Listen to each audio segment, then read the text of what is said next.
Hello again everyone and welcome back to the channel for another Challenge Circuit Design Contest playthrough. This time we're at CRIO's effort Miette Basin.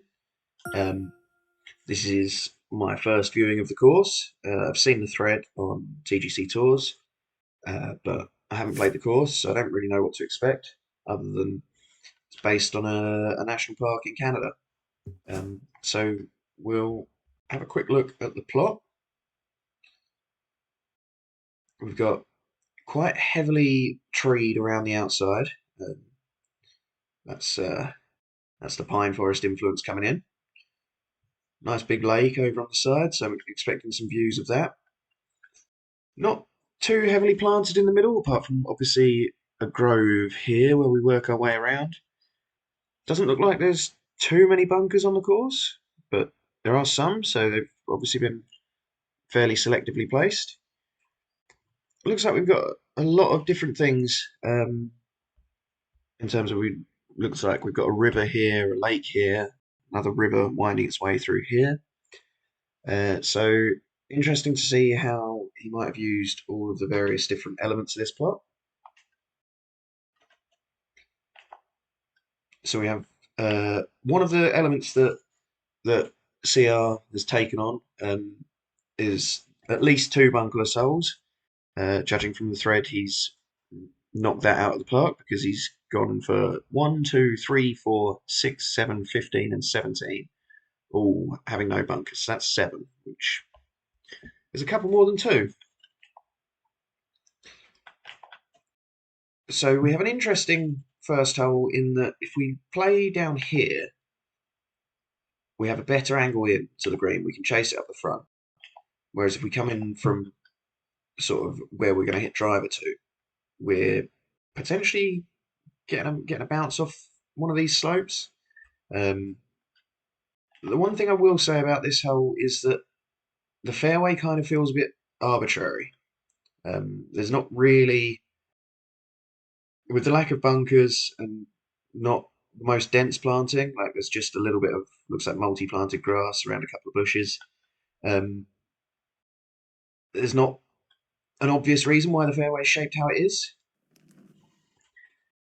It's just kind of how it is. So we'll see what we can manage. We're going to play driver off the tee and hope that it puts us far enough up that we've got a short enough club in that the angle's not too punishing. Blinded, so that doesn't really bother us in the game. Might do in the real world. Well, no, we would be able to see the tip of the flag, but where I'm aiming, my character's head is obscuring the view. Didn't draw on the wind as much as I expected, but that's kind of defended by the angle of the fairway. Makes sense. Not the best chip either. Got away from me a little bit. Potentially punished for our boldness off the tee. Save par at least. And a par 5 second. Long par 5, 656 yards. Into the wind. This is certainly going to be a 3-shotter. I like that the river is visible off the tee. I would like it to be more in play. If the fairway was cut more around it, then it would be more kind of a question asked of us: how close do we want to get to the river? Whereas how the hole is here and the fact that it's unreachable in 2, it's kind of just hit the ball down the fairway. So done exactly that. I know when I say those things, I don't always follow up with them. And then this split fairway makes a little bit more sense because of the slopes that we've got going. I can understand why this wouldn't be cut as fairway, and perhaps here as well, although I would argue that the fairway should be dragged out more towards the top of that slope. Another kind of punch bowl green on the go where maybe if we're coming in from this angle, we're contending with the slope kicking us away from the flag. But fairly safe play. The ability to just bump our ball up the hole a couple of times and then try and hit an approach close.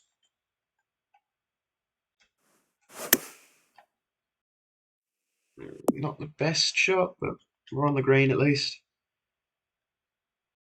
I like the environment, the surrounding planting kind of enclosing the course makes it feel like a nice secluded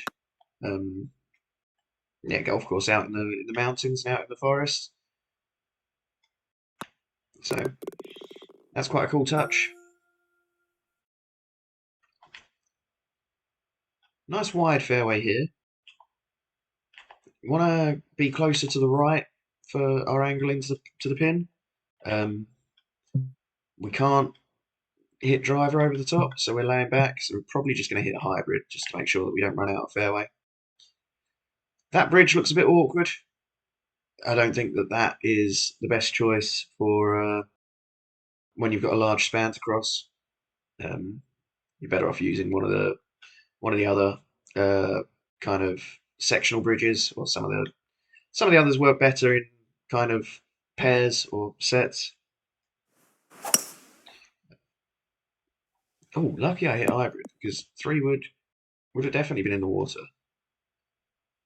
That's just about held up. I thought that was going to be well safe, but not much of a view with the grass. But that's kind of my fault for hitting it in the hay. Hack it out onto the green. Would be reasonably happy with that result from there in reality. And a chance for our first birdie. Not if we play for that much break.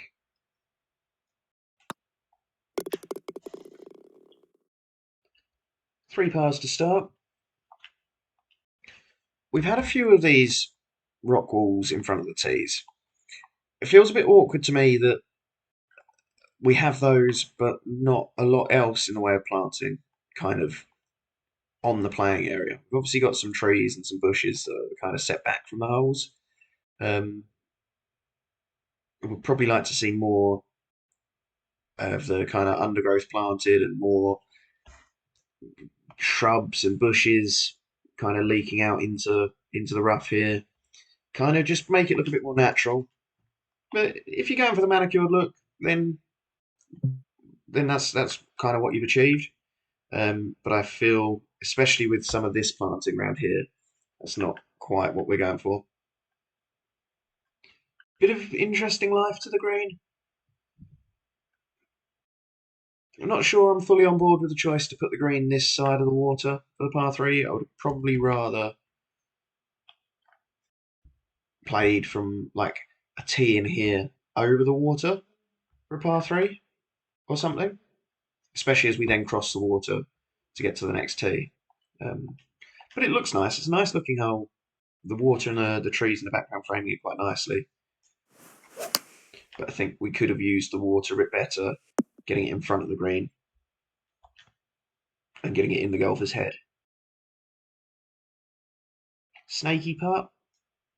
Be pretty happy if I can just roll this up close. And turns out I can't.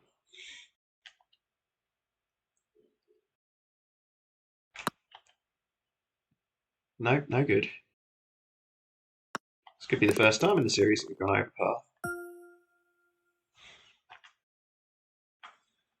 Again, crossing the water, but it doesn't. Well, it did come into play on the third. Doesn't really come into play here. We might be better utilising it if we played down this way. And then the question is, how close do we want to get to the water? Because so far we've crossed it. This is the third time in the round we've crossed it. And if we'd have played the third halfway decently, it wouldn't have been in trouble. It wouldn't have been a question at all there. So would like to have it more involved. First sign of some sand on the course. And strategically, these two bunkers don't necessarily marry up because if I'd have thought about it, when we're if we're challenging this bunker, which is arguably the more difficult drive, well, it is the more difficult drive because we're flirting with the trouble, as I have done here. But then we're coming in over the top of this bunker anyway, whereas we get a better angle in if we play away from the first bunker. Um, you can see if we look back down the fairway, if we hit our drive this side, all the way away from the big trouble on the hole, be that bunker, then we're coming in straight down a bit of short grass running up the green. Uh, whereas where we're at, we're coming over this bunker. So strategically doesn't quite marry up, but there's no hard and fast rule that you have to bunker one side of the fairway and the other side of the green.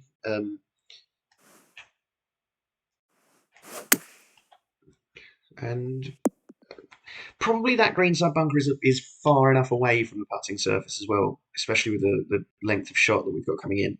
That it's probably not too much of an issue. So it might be worth getting it closer to the green, making it more of a question of like how risky do we want to be, especially if a pin's cut near it. Do we place the middle of the green and play safe? One of the interesting things about the routing of this course is that it's 3 loops of 6. Um, so we're coming back to the clubhouse at 6. This is obviously a kind of design choice, design feature, the rock walls in front of the tees. I think it works, but I think it would work better with more, like we've just got an odd patch of planting, basically. If we had more of this kind of wild growth, um, kind of tying everything in a bit more, like it looks like we've taken a mower in under these trees, when in reality, at golf courses, under the pine trees, you often get like the pine straw and no, we have got some grass planted there. Might have been worth mucking up the texture a little bit.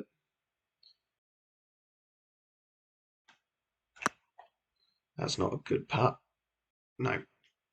Misread again. So, where was the par 5? Oh, that was a par 5. That was very short for a par 5. I didn't realise, especially off any of the forward tees, only 490 or 477. And again, the 11th off the forward tees is 467 yard par 5.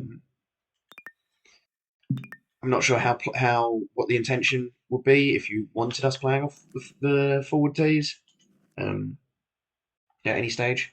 But here we go. This river is a bit more in play. You potentially get a better angle into the green the closer we get to it as well, because if we're coming in from the right, we're tackling this slope a bit. Planting is a bit regular along the riverbank, and oh no, it does continue. It's just not rendered. And also, I need to note he went for some template holes, and yet hole 7 is meant to be a hogs back. I think it needs to be more exaggerated, really, to work in the game. We'll see if I hit a decent drive. We'll see how it plays. But from the tee, I can't really see that it's a hogs back.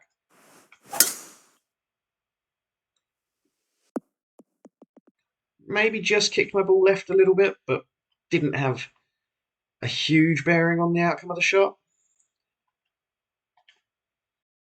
Yeah, you could have really ramped that up and like, especially. No, that's not what I wanted to do. Especially with kind of a bit of a lengthier hole, and if the slope was steeper, hitting it down the right could have kicked us further right. Maybe some trouble in here, or if the green was maybe pushed up slightly closer to the water here, then kicking us further left, and we've got to come in over the water. Versus if we hit the middle of the ridge, then we come in again, not coming in over trouble. Maybe just exaggerate it a bit more. A wedge in. Oh, that's not a good shot. Oh, useless. That's a large kind of yellow-orange slope. Um, just be careful with them because it can be really frustrating if your ball kind of just trickles down and ends up 40, 50 feet away. And also you can't really pin it, so we're looking at potentially quite large sections of the green. We've got a bit in here that we can't really pin. We've got quite a large bit in here that we can't really pin. So we're looking at maybe a third of the green that's pretty much unpinnable. Not that that's necessarily a problem, just to be aware of it. Pushed it, just caught the lip. That was luckier than it deserved to be. Well, drivable par 4. A good green site for it. Could do with a bit more life to the green, but this has been done quite well in so far as I have all the space in the world to lay up. Um, but I could get a better angle for laying up closer to the water. If I play further right, I'm safer, but I maybe don't quite have the best angle because I'm coming in over these bunkers. Although, in the game, a pitch shot over a bunker that's 20 yards short of the green isn't really going to bother me. Um, but they are kind of protecting if I push my drive or if I slice it. If I get a bit of a fast one, I'm pulling it into the water. If I've got a tailwind and I overhit it, I could run into the water. But a nice view. Might have been worth bringing this planting in a bit closer and kind of really draw your eye down towards the green. But a good kind of risk reward hole. Oh, I hit the pin. Well, tap in eagle. Nearly my second albatross in my YouTube career, and it's only been going for 4 days or something. So par 3 ninth. We're not coming back to the clubhouse because that's for the 12th. It's a bit featureless. Like we've got a fairly large, fairly flat green.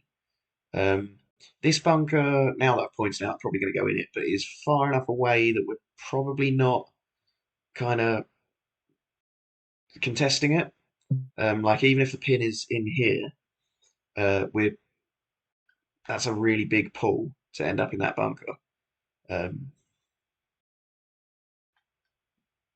there's not a great deal of trouble. It's kind of just hit the green, and I feel like I should be making a two. It's not the best shot, but even so, I found the green.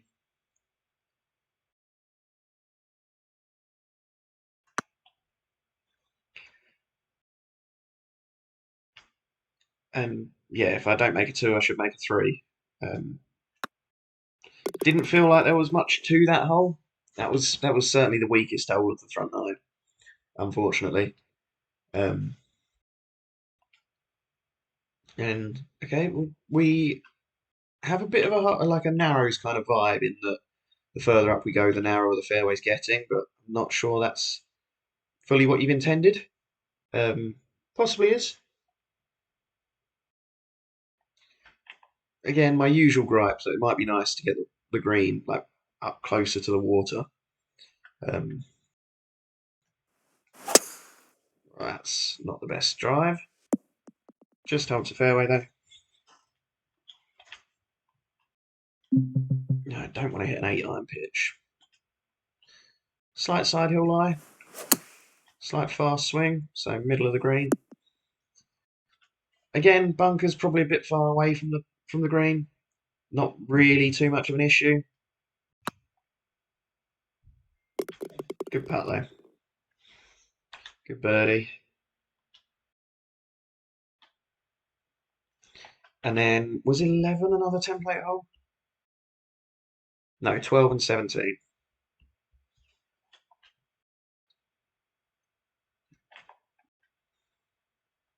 This is a well-placed bunker.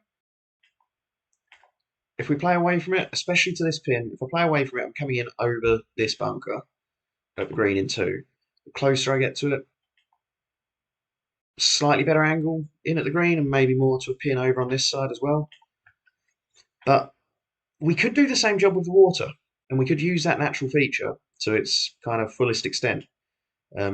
Rather than playing away from it, we could have a really nice hole that winds up close to the edge of the lake, that does the same job of protecting the right side of the fairway, and then we can flirt with it as much as we want for a better angle in. If we didn't have these trees, for example, and we get up close to the water, and if this was fairway, I've now got a perfect angle into the green. Let's see, a 305-yard drive. We've got 240 in, but the risk is that we've gone super close to the water. Whereas the further away from the water we play, the same distance drive to the other side of the fairway is 260. That's maybe means I've got to hit driver off the deck. We could just use the natural features just a little more to kind of their full potential on this hole. That was a bad shot as well. Had to hit the fairway, but even so, I'm not sure I can hit the green in two with the bunker fronting it. That's a good bunker though. That one in front of the green, doing a good job of protecting the front portion, particularly the front left. And I like that the mounding around it creeps into the green as well. Like there's not an arbitrary cut off where you've just flattened it or anything. So that works quite nicely. Big side hill lie. A nice shot. So then I think you said 12 was an Eden. What we've got coming up. And what was the other element that you took on? 1 3-shot par 5 was hole 2. Right. Which, yeah, that very much was a 3-shot par 5. So you also said what hole has inspired it? NGLA 13. You can kind of see that with the bunkering style. I'd argue that perhaps it doesn't really fit in with what we've had in the course so far. And again, we're crossing the water, crossing a river without really making use of the river. The green does have that kind of the hallmarks of the Eden, where you want to be short of the pin and putting uphill. We've got. I'm not completely familiar with NGLA 13, but we have kind of got the bunkers. Is that the Strath bunker? And this one's the Cockleshell bunker. We have a pot bunker in front as well. It looks quite nice. Not sure what club.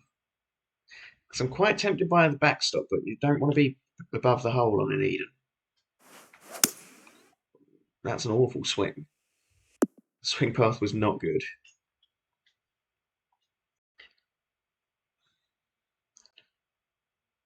Take a 2-putt here. Yeah, pretty happy with that. So that's the second loop of 6 done. A bit more successful than the first. And then we have a string of bunkers that we haven't really had something like this on the course so far. So a bit strange to introduce it on the 13th, but maybe it's kind of defining the character for the third loop. Might be nice as well if the back edges of these bunkers were raised up a bit more to provide some visual separation between each of them and have them kind of layer on top of each other. We could accentuate this angle, and if you're kind of looking at the art theory sort of background of it, we could play off this angle of the mountain in the background and continue. We almost do anyway, but we could continue this line more aggressively. That might look cool. Again, we're a little bit backwards in the strategy as well because if we play further left, we're coming in away from that bunker. Whereas if we play closer to them, we're coming in over the bunker for this pin at least. For pins at the back, maybe slightly different, but again, a pin at the back, given the nature of the video game golf, we're not really worried about this bunker. But let's see what we can do.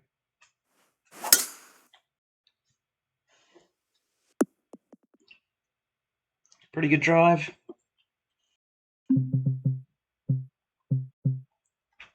Wind's died down a bit, so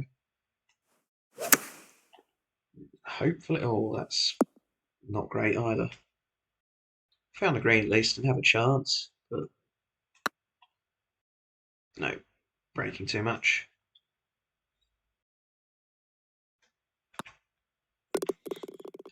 I think you definitely benefit from like really looking at some template holes and kind of trying to understand what questions they're asking. Uh, some of the greens that we've had are a bit bland. I know that we're going for CC difficulty, so we don't want the course to be super tough and tricked up and everything. But sometimes the joy in golf and the joy in the game is kind of working out how to negotiate a tough shot. And also sometimes we can use the contours on the green to our advantage, to work a shot in close, especially if it's a backstop or uh, wants to feed the ball in like a punch bowl style. Um, so that's definitely something to be aware of. Uh, that's a good way to add playing interest to your course. Um, like we kind of, what are our options on this hole? It's kind of hit the green or put it in the rough. There's not really a place that we need to avoid missing. Um, you'd argue in the real world, probably don't want to go in here, but in the game, the choice is like a chip off an uphill lie, or a chip off a downhill lie, to a pin that's kind of in a bowl, so much of a muchness really. And failing that, we just kind of hit the green and hope to maybe make a putt. It's a nice view, I will add, of the lake in the background and the mountains over the top. The trees in here breaking it up nicely.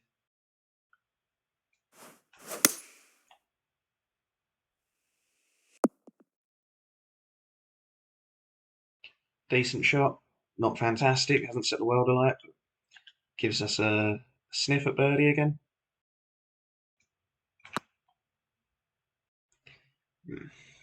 Not the best putt.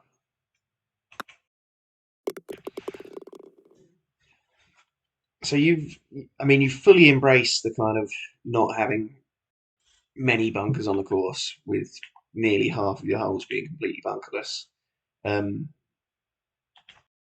which is a brave choice because bunkers are one of the easiest ways to kind of add interest, both visually and playing wise, to your course. Um, it's good to not have to rely on them, and to be able to add, um, or to be able to get character in your holes through the contours and through other things. Um, but you are also handicapping yourself by not using them. I realise that some courses are limited in whether they can have bunkers or not. And you've said that your inspiration for this plot is uh, like a real world national park, which may well have had a restriction uh, on anything artificial breaking up the landscape. Um, but yeah, you're kind of just making life difficult for yourself. We've got a nice um, kind of cape hole here. Again, the greens fairly bland, but the hole itself has got a nice element of risk reward to it. The only thing is, there's not a lot stopping me blasting driver, um, and I probably will only have it's 535. If I hit it 310, I'm only going to have a 4 or 5 iron in. Uh, especially with the wind at my back.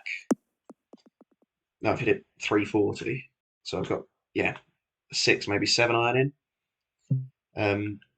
I wasn't really playing with any kind of fire off of that tee shot. The only thing is, if I hit this fast, I'm in the water, but it's kind of an automatic green light, go for the green in 2.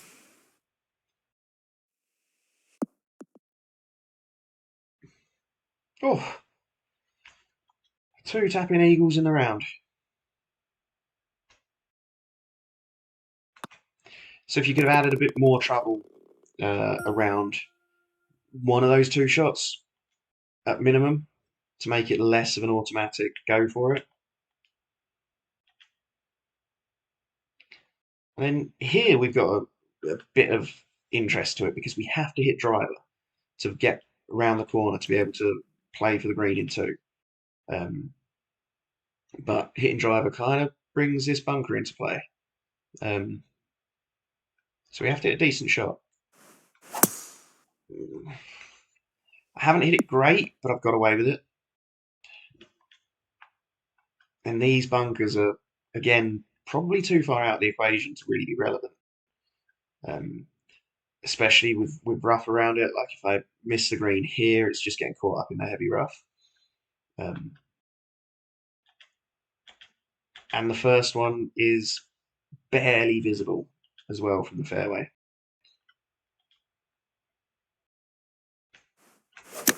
Nice view of the mountain in the background again on 18. That's cool. Coming into the clubhouse.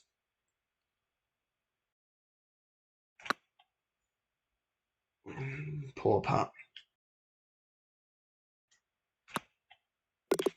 But anyway, thanks very much for the round. Enjoyed it. We definitely have obviously taken an interest in your work and are looking to improve. So hopefully you can take on board maybe some of the feedback that you get, not necessarily just from me, but from other people that might see things slightly differently. My advice would be to kind of take a deep look at existing template holes and how they've been applied in real world courses. And you can also do the same with looking at courses from designers that you enjoy and see how they've used hazards and slopes to create some interest around the course. But thanks so much for the round. Best of luck in the contest. Hopefully see some more work from you in the future. And to everyone watching the video, I hope you enjoyed it, and I hope to catch you again in another one, or maybe in one of my streams. Thanks, guys. See you later.